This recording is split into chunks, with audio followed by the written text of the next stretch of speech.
go for a bit of analysis of these fundamental duties and the need for it and things like that. Okay. So, fundamental duties and analysis. See, first of all, I remember this fundamental, what we are trying to tell to everybody is this duties and rights are correlative. Okay. We are trying to say we have fundamental rights and we have duties, and both are correlative is one of the arguments we always put for, because this is, if you have right, you should have some duty also, something like that. Okay. So, we are saying that these are to serve, why fundamental duties? These are to serve a constant reminder to every citizen, to serve a constant reminder to every citizen that while Constitution specifically conferred them certain fundamental rights, one Constitution is providing you, it is also required, it requires a citizen to observe certain basic norms of democratic conduct and democratic behavior. So, you have, since you have certain rights, you are expected to observe certain basic norms of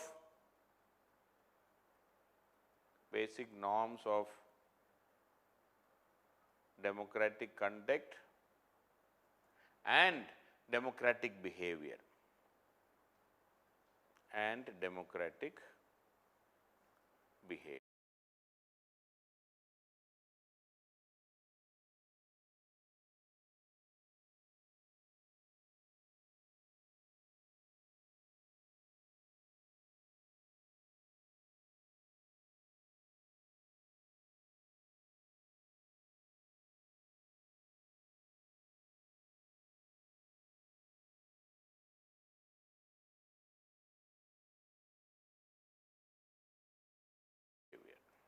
So, this is our argument. Since you are getting, since the Constitution is providing you with such rights, it is expected of you to behave in a democratic way and in a democratic, your conduct should be democratic in nature. Very good, that is okay. So, that is a very lofty ideal which we are talking. So, but a couple of points, let me just remind you, that is one aspect. Now, why in established democracies across the world, there are no fundamental duties. The only reference in a democratic constitution where there is fundamental duty is Japan, and some passing reference is in France.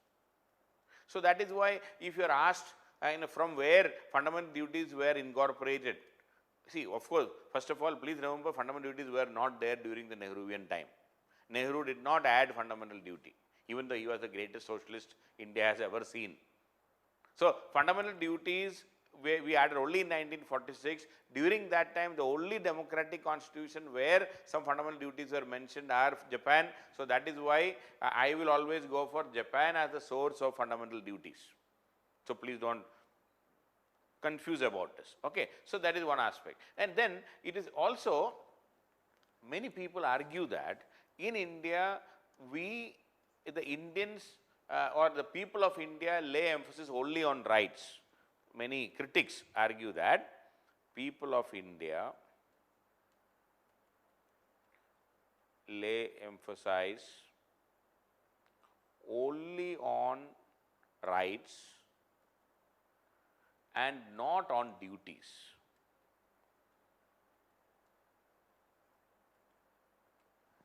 Okay, not on duties. That is what critics always argue. But is it correct? Are we laying emphasis only on our rights and are we not doing any duty? And on the face of it, on the superficially when you look, it may think that the statement is correct. But I strongly object to the statement. It is not correct. We are not only emphasizing on our rights, we are doing our duties also. It may not be these 10 duties the way it is written down. Right from, see, please understand, we have a right to ask for our, we have every right to emphasis on our rights, because after all, it is not a charity by the government to us. It is our, one of the basic things, natural rights, human rights. These human rights and basic natural rights are incorporated in our constitution through fundamental rights. And there is no harm, and we need not be apologetic about we are insisting on our right. We cannot be apologetic, and we should not be apologetic. But at the same time, we are doing our duties. See, compared to the Western world, where are we doing the duty? See, in India, we have no social security network for aged people, for example. I am just giving you one example. Now, in Western world, in developed countries, what happens if once you become aged, once you are after the pension, you are taken care by the state. Pensions are given by the state. Old age homes are there. You are taken care. Hospitals will take care. You need not worry about making money or how to pay the hospital bill. Nothing you have to worry. It is the duty of the state. But in India, we don't have such social security network. It is purely, these old parents or old age people are critically dependent on their children and grandchildren. And, of course, there are problems in many families, but by and large, it is our duty. Please remember, it is our duty to take care of the aged people. So, are we not doing the duty? Definitely we are doing the duty. See, please remember, in Western world, say in Europe, in US, for example, the parents' duty is to take care of their children from 0 to 18 years. After 18 years, the parents can ask their children to go out. It is not the responsibility of those parents to take care of the children after 18 years.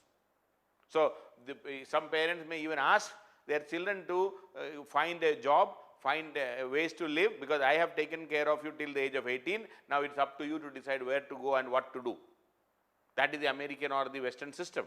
And similarly, these children, when they grow up, and when these people, when the young parents become old, it is not the duty of their children to take care of the parents. It is the state's duty. It is the duty of the country, the state, to take care of the old age people. So, here in India, we don't have such a thing. So, we are doing a lot of duties like this. When we take care of our old parents, when we take care, when there is a problem in our locality, when there is a problem in our neighbor's house. See, for example, some of your distant relative also, if he or she is in hospital, who normally, if nobody is there to take care of them, we volunteer and say, I will come and stand with you or stay with you for a couple of days in a hospital. We do that. Are we not doing the duty? Yes. So, in India, we do many such duties which are not listed down in our, the whole thing. See, when there is a tragedy, when there is a national calamity, we all cooperate, we all support, we all provide relief, voluntary relief for, by the people. Just see, when there is an aircraft accident that in Calicut, in Kerala, even before the official support came, the nearby people, the neighbors, they all use whatever means they could do. They could carry, they could take these injured people to the hospital. Are we not doing the duty? Yes, we are doing the duty. So, our duty right from time immemorial, right from ancient scriptures,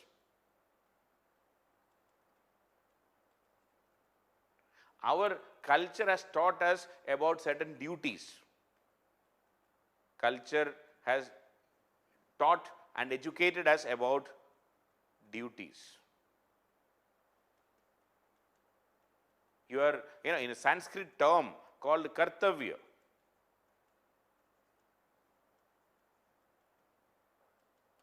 Your duty, the duty towards your parents, the duty towards the society, the family, your children.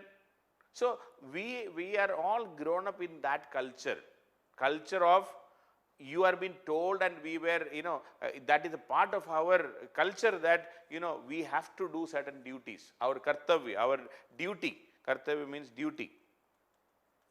Right from the ancient, in all our society, in all societies across India, In every religion. In India, we talk about the duties towards various people, including parents, children, the rest of the family members, everything. So we do duties, and but yes, it is true that in 1976, in Constitution we incorporated it separately. Otherwise, we were also doing duties, and we are, we're mindful of our duty, no doubt regarding this. Now, then another question people ask is, if there are no duties in other democratic countries, are the citizens of those countries not doing any duty? So, in other democracies, how the citizens do their duty? That can be a natural question. We say we have listed down. We have an ancient culture also. See, in Western world, in other democracies, there may not be any specific duty written down in the constitution, but these people, the people of those countries, are very much aware of their duties and rights. And it is through their well organized education, through education, the upbringing, the way their schooling system is there, the way the education system is there, they ensure that these duties and rights are taught to their children right from a very young age. It is not through constitutional directive, it is automatically through their upbringing and education system. The schooling system which is there helps them in making it. And that is why they are, if you go in Japan and all, in Japan of course, they have some duty given. See, they are so concerned about covering their face. If they have a cough and cold, they used to wear mask even before Corona time. And they used to maintain that social distancing, and they are very, very concerned about coughing, sneezing in public space, spitting. I mean, of course, even in Western world, nobody spits in the road. But in India, it's our fundamental right to spit everywhere. So that kind of upbringing, that social etiquettes are told and taught in the school itself. And that is why they are able to do their duties properly. But in socialistic countries,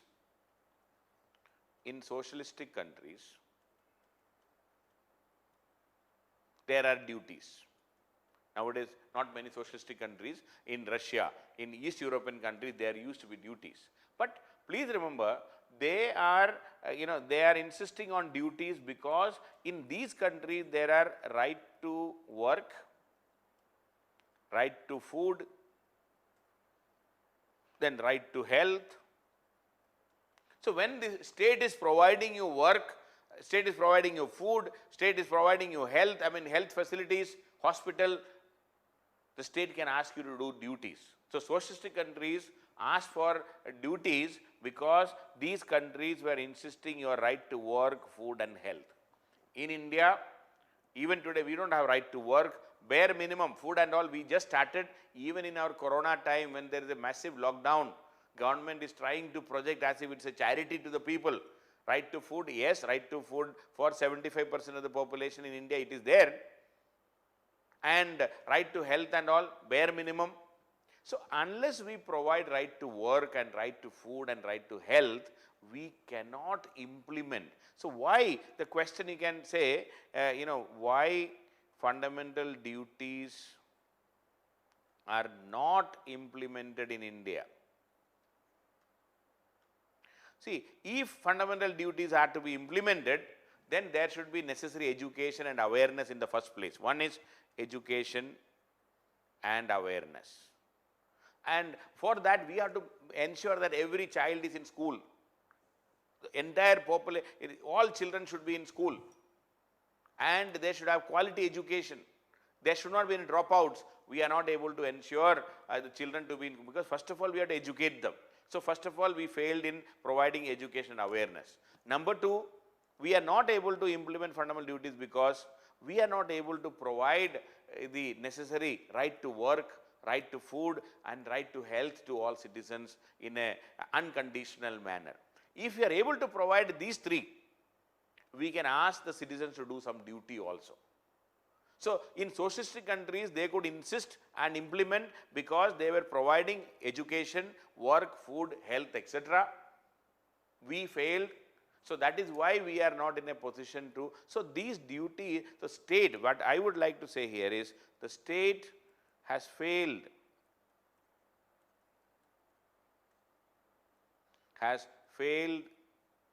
to do some of the basic duties,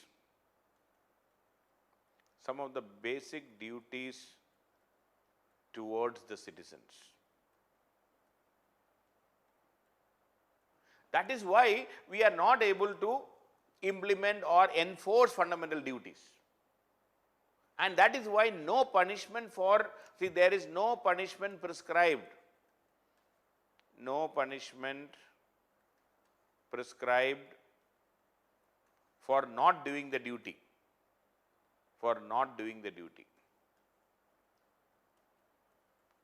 No punishment prescribed for not doing the duty. Why? Because we are not able to, we have not provided education, we have not provided the right to work, health, basic amenities we have not given. It is the duty of the state to provide all these things. The state has failed, that is why duties are not given. And most importantly, let me just remind you, duties are a limitation on rights. Duties are limitation on rights. Don't forget this. Duties and rights cannot go together. If rights are there, then duty cannot be there. And if duty is there, then your rights are suffering. Your rights will suffer, no doubt regarding this. So that is why most of the Western world countries did not add duties in their constitution. So if you are asked about the implementation of the fundamental rights, you can always add this point, that the way we added fundamental duties in 1976, that has actually reduced the scope of fundamental rights. And most importantly, why did we add this duty in 1976? Achanak, how come the government realized that? Why? Now, the last question I would like to ask in this analysis is, why did we add fundamental duties in 1976? If Nehru, the greatest of the socialists, did not feel the need for fundamental duty, how come Indira Gandhi's time in 1976, after 25 years of independence, we realized that yes, 25 years of the constitution, we realized that there should be fundamental duty. The reason is, by this time, by 1976, more and more people started demanding their rights. Because more awareness to the people, more education to the people, people started demanding rights. And more people started going to the Supreme Court for enforcing their rights. So naturally, the ruling class, the elites, the politicians who were ruling, and even the bureaucrats, the IAS, IPS, big fellows, they started getting irritated about more and more people asking their rights, going to the court. So, that is what, this is the other side of why these fundamental duties came into the constitution. The other side is, they felt that if people are asking too many rights, let me ask them to do some duty also. So it is just to balance it. When more people ask for rights, the government and the executive wanted to balance it. That is the inner story, underlying theme, underlying reason why this has come up. But you may not have to write in the answer. I mean, don't write this exactly like this in the answer. The reality is, this ruling class, the ruling elites, they got irritated when even the poor people started asking for their rights. They said, okay, let me tell them, let me ask. See, it's something like, if you ask a question, if you ask a doubt through the doubt clearing class, and if I get irritated, and if I say, when you ask a question, if I say that, okay, did you study yesterday's notes? Or did you watch the class properly? And if you say no, then I will say, you did not do your duty, that is why I will not answer your question. I may not be knowing the answer, but I may pretend and project as if, since you did not do your duty, I am not going to tell the answer. So I will not fulfill your right to ask question. So this is the same thing is happening here.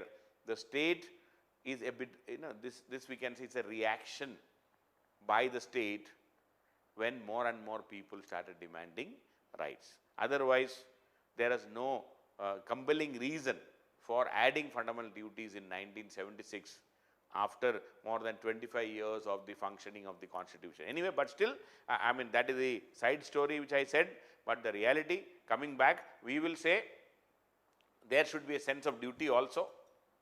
Rights are there. So some democratic behavior and democratic conduct is expected from all citizens. That is why duties are incorporated. And if all of us do our duty properly, India can really progress well, and the prosperity and economic growth, and there will be harmony in the society. If all of us do our duty properly, there will be harmony in the society. Every section of the society can grow. There can be progress. There will be equality. There will be justice. There will be fraternity. So ideally, we should all do the duty so that we can have we can live in a better society. Our society can be a bit more liberal and a bit more democratic and a bit more modern.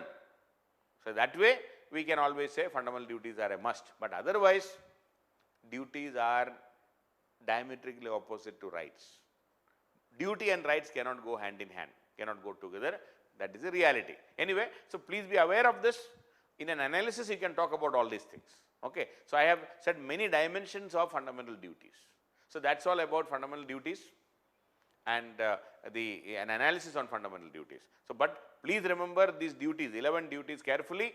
It can be asked anytime, either in preliminary or in the main exam, and you can easily get 1 mark in preliminary by just remembering these 11 duties properly.